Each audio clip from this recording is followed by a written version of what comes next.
Okay, so the next one is the Barbell Kas hip thrusts. All this essentially is, it's similar to pulses, like you're going to stay at the top.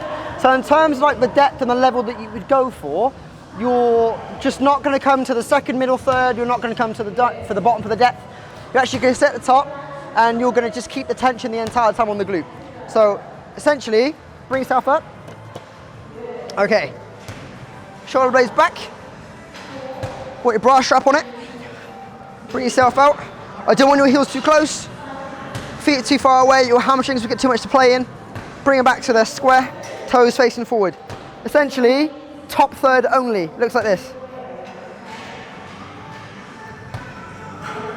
So I'm literally going anterior, posterior, anterior, posterior.